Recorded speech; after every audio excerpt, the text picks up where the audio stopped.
Hi there, how are you all? I think you all are well and good at your place and enjoying your time. And your time is going to be very different with me because I Hariom come again with another good topic. My topic is the present perfect continuous tense. What? Perfect continuous tense. Very good term. This is my channel English with Hariom Sokal. You can follow this for more updates and new videos about grammatical topic. I started defining tense. So without wasting our time, use our time to define and understand the topic. As usual, I use bilingual and structural method to define this topic so that you can understand it and you judge it, understand it, remind always in your mind so that you are able to speak in English. This is the key term. Okay तो आज हमारा topic है perfect continuous. बड़ा interesting word है, इसको समझने की ज़रूरत है कि आज हमारा जो टॉपिक है वो हमने इससे पहले वाला टॉपिक पढ़ा था perfect the present perfect tense, और उससे पहले वाला जो टॉपिक था वो था द प्रेजेंट कंटिन्यूस टेंस. ये उन दोनों का मिक्स है, ये उन दोनों का मिक्स अप है. किस प्रकार से है, हम इनको जज करेंगे हेल्पिंग वर्ब के. मान लो जब इस टेंस को बनाया गया है, इस टेंस को किस प्रकार से बनाया गया है कि इसकी जो हेल्पिंग वर्ब है वो परफेक्ट भी है और कंटिन्यूस भी है. तो परफेक्ट टेंस को बनाने के लिए हमने कौन सी वर्ब यूज़ की थी? हमने वर्ब यूज़ की थी हैज़ और हैव. उसके बाद हमने क्या वर्ब यूज़ की थी? वर्ब की थर्ड फॉर्म. अब यहाँ पे आपको क्या करना है, यहाँ पे मैं एक छोटा सा नोट बनाना चाहूँगा. मैंने यहाँ पे एक वर्ब ली थी, आपको 3 इंपॉर्टेंट वर्ब्स बताई थी, डू, बी, हैव. और मैंने बताया था कि ये जो बी वर्ब है it going to be different, ये बड़ी डिफरेंट होने वाली है. किस प्रकार से? इसकी जो फर्स्ट फॉर्म रहती है वो क्या रहती है? Is, am, are. और इसकी जो सेकंड फॉर्म रहती है वो रहती है वॉज, वर. इसकी जो थर्ड फॉर्म रहती है वो रहती है बीन. ये वर्ब की कौन सी फॉर्म है? Third form. और यहाँ पे हमें क्या चाहिए परफेक्ट टेंस को बनाने के लिए? हैज, हैव और उसके साथ में वर्ब की थर्ड फॉर्म. तो यहाँ पे इसको किस प्रकार से बनाया गया है भाई? इसको अब इसमें कंटिन्यूस भी दिखाना है और परफेक्ट भी दिखाना है. तो परफेक्ट को दिखा दिया, इसके साथ में क्या लगा दिया? बीन लगा दिया. और बीन के बाद में क्या लगाएंगे हम? Main verb. तो मेन वर्ब वही क्या रहेगी? बी. देखो समझने की बात है, अगर आप इस वीडियो को यहाँ तक देख रहे हो, आगे तक देख रहे हो, तो आज समझ जाना कि ये जो बी है, बी से क्या निकला? Is, am, are. Is, am, are के बाद में हमने क्या लगाया? वर्ब की आईएनजी फॉर्म. अब हम इस बी से निकले हुए क्या लगा रहे हैं? बीन. बीन के बाद में भी हम क्या लगा सकते हैं? जब इससे निकले हुए इससे लगा सकते हैं तो ये थर्ड वाला है, तो इसके बाद में भी हम वर्ब प्लस आईएनजी लगा सकते हैं. तो ये हमारा स्ट्रक्चर रेडी हो गया है. अब हम रियल स्ट्रक्चर को देख लेते हैं कि the present perfect continuous tense का स्ट्रक्चर किस प्रकार से रहने वाला है. अंडरस्टैंडिंग करोगे तो आपको बहुत अच्छा लगेगा. सबसे पहले सब्जेक्ट. अब सब्जेक्ट में क्या लगाएंगे हम? According to subject has, have. उसके बाद में लगाएंगे हम बीन.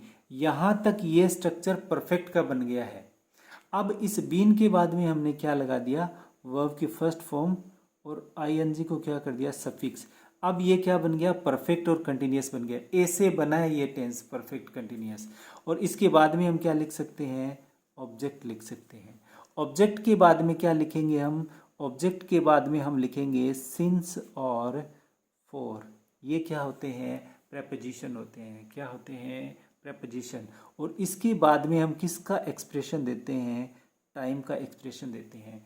यहाँ पे समझने की बात है कि ये टेंस हमें क्या बताता है?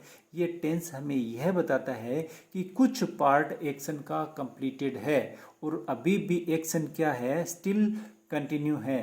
तो दोनों बातें यहाँ पे बता रहा है, तो उसमें हमें टाइम का एक्सप्रेशन देना पड़ेगा. इसीलिए यहाँ पे सिंस और फॉर के साथ में हम टाइम लिखेंगे. ओके. अब इसका जो नेगेटिव स्ट्रक्चर रहेगा वो रहेगा हमारा सब्जेक्ट, वही हैज़. जब आप इनको बार बार लिखते चलोगे तो ये आपको क्या हो जाएंगे? कंठस्थ हो जाएंगे. इसके बाद में ओहो सॉरी मैंने चलते चलते क्या कर दिया यहाँ पे, ये जो हैज़ हैव है, तो मैंने क्या बताया था आपको, सब्जेक्ट हैज़ हैव 1 2 3, तो हमारा जो नोट है वो कहाँ आएगा, यहाँ आएगा। यहाँ पे सॉरी फॉर दिस, ये थोड़ा सा भूल गया था मैं, भूलना तो सबका ही है, इंसान ही भूलता है। ओके, बीन के बाद में वर्ब फर्स्ट आईएनजी, और उसके बाद में ऑब्जेक्ट, और इसके बाद में सिंस और फॉर, देन टाइम का एक्सप्रेशन रहेगा। ओके, अब क्या है हमारा इंट्रोगेटिव सेंटेंस। इंट्रोगेटिव सेंटेंस में क्या रहेगा, इंट्रोगेटिव सेंटेंस में हम हैज़ और हैव, इनको क्या करेंगे, इन्वर्जन कर देंगे, देन सब्जेक्ट, देन क्या रहेगा हमारा, सब्जेक्ट के बाद में बीन, उसके बाद में verb first ING, then object, और उसके बाद में सिंस, फॉर और टाइम। ओके, तो इसके बाद में हमारा मार्क ऑफ इंटरोगेशन आ जाएगा। अब ये पूरा का पूरा यही स्ट्रक्चर आपको यहाँ करना है। डू कर देता हूँ मैं आज इसको, WH वर्ड के साथ में ये पूरा का पूरा यहाँ क्या आ जाएगा, डू हो जाएगा। ये पूरा का पूरा क्या हो जाएगा, यहाँ पे डू हो जाएगा। यही स्ट्रक्चर हमारा बन जाएगा। लिखने को लिख सकते हैं, इतना तो आप कर ही सकते हैं, नो प्रॉब्लम। अब हमारी जो वर्ब थी वो थी प्ले। इस प्ले वर्ब से हमें 13, 14, 15, 16 ये हमें सेंटेंसेस बनाने हैं, तो बना लेते हैं उनको वन बाय वन। 13 नंबर, तो यहाँ पे मैं अब ले लेता हूँ दे ले लेता हूँ सब्जेक्ट में। दे के साथ क्या आएगा, दे के साथ हैव आएगा। प्लूरल सब्जेक्ट है तो प्लूरल वर्ब आएगी, सिंगुलर सब्जेक्ट है तो सिंगुलर वर्ब आएगी। ये सिंगुलर है, ये प्लूरल है। अभी तक आपने ये देख लिया होगा, समझ लिया होगा कि ये जो सिंगुलर सब्जेक्ट है, ये सिंगुलर सब्जेक्ट है, ओके सॉरी, ये सिंगुलर वर्ब है, ये सिंगुलर वर्ब है, ये सिंगुलर वर्ब है। यानी ये एक बड़ा ही आइडेंटिफिकेशन है कि singular verb always and in S. Singular verb हमेशा एस में एंड होती है। दे have been playing football since morning। Since के साथ में पॉइंट ऑफ टाइम है तो सिंस आएगा। अगर पीरियड ऑफ टाइम है तो अगर आपका टाइम की ड्यूरेशन है तो आपका फोर आएगा। अब हमें इसको क्या करना है, नेगेटिव बनाना है। नेगेटिव कैसे बनाएंगे, they have not been playing football since morning. वो सुबह से फुटबॉल नहीं खेल रही हैं। वो सुबह से फुटबॉल खेल रही हैं मतलब वो कोई दूसरा काम कर रहे हैं तो हम नोट के साथ में लगा देंगे। अगर वो यही एज यूजुअल काम कर रहे हैं तो हम उसको जो है पॉजिटिव सेंटेंस में लिख देंगे। नंबर 15 में हम क्या करेंगे, यस नो टाइप के क्वेश्चन। तो ये आ जाएगा आपका have they been playing football since morning. Today my writing is not so good. I have some problem. Okay, don't worry.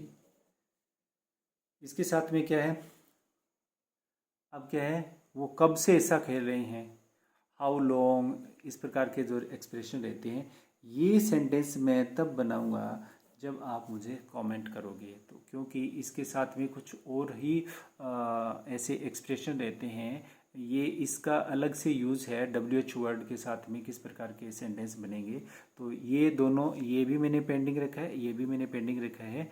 ये आपके कमेंट के ऊपर ही मैं बनाऊंगा आगे, अगर आपने वीडियो को यहाँ तक देखा है तो। एडवर्ब्स ज़्यादातर इसमें कोई यूज़ नहीं रहता है, लेकिन यहाँ पे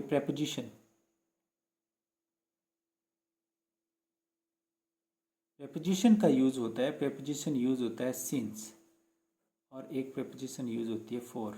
अब सिंस का यूज़ कब होता है और फॉर का यूज़ कब होता है? अब अगर हमारा पॉइंट ऑफ टाइम हो, पॉइंट ऑफ टाइम हो, तब हम क्या यूज़ करते हैं? सिंस यूज़ करते हैं। अगर हमारा पीरियड ऑफ टाइम हो, पीरियड ऑफ टाइम हो, अब इनको समझेंगे कैसे? मान लो कोई भी टाइम है, पॉइंट ऑफ टाइम को कैसे समझेंगे? जैसे देखो यहाँ पे मैंने लिखा मॉर्निंग, नून, इवनिंग, तो ये पॉइंट है पूरा का पूरा। जैसे मैंने लिख दिया 2 days, मैंने लिख दिया 2 weeks, मैंने लिख दिया 2 months। तो ये जो है आपका गिनती किया हुआ, अगर टाइम को काउंट करना पड़ जाए तो पॉइंट ऑफ टाइम, अगर आपको काउंटेड टाइम मिल जाए तो period of time. Period of time है तो हम 4 लगाएंगे यहाँ पे, फॉर 2 hours, फॉर 2 days। अब कोई 2 दिन खेलते हैं क्या? खेलते हैं ना, 5-5 दिन टेस्ट मैच चलते हैं। तो ये क्या, इस प्रकार के जो एक्सप्रेशन रहते हैं तो उनको बताने के लिए हम इस टेंस का यूज़ करते हैं। इट इज़ यूज, यूसेज इसके क्या रहते हैं? It is use for an action or activity which began in the past, some part is completed, is continuing at the time of speaking, and is likely to continue further, and the beginning time of the action is given। यही बात जो मैं समझा चुका हूँ वो यहाँ पे पूरी की पूरी डिस्क्रिप्शन लिखी होती है, एक एक वर्ड को हम समझ लेते हैं। इट इज़ यूज, इसका यूज़ किया जाता है फॉर एन एक्शन, इस प्रकार के एक्शन और activities which began in the past, वो शुरू तो हुआ है पास्ट में, सम पार्ट इज कंप्लीटेड, उसका कुछ भाग कंप्लीट हो चुका है, is continue at the time of speaking, और जब हम कोई भी बातचीत कर रहे हैं, जब हम उसको बता रहे हैं तो वो काम चल रहा है, अभी ख़त्म नहीं हुआ है। And is likely to continue further, और आगे भी जारी रहने की उम्मीद है, आगे भी वो काम चलता रहेगा। And the beginning time of the action is given, और वो जो एक्शन है, वो जो कार्यक्रम है, वो जो इवेंट है, कब स्टार्ट हुआ था वो दिया हुआ है, या तो काउंटेड टाइम में दिया हुआ है या उसको पॉइंट ऑफ टाइम में दिया हुआ है, तो वो दिया हुआ है। तो इस प्रकार के जो एक्सप्रेशन होते हैं, that is expressed through this aspect of the present perfect continuous tense। okay, thanks for watching my video। और आपको वीडियो अच्छा लगे तो I wait for your like and comment। Thank you for watching।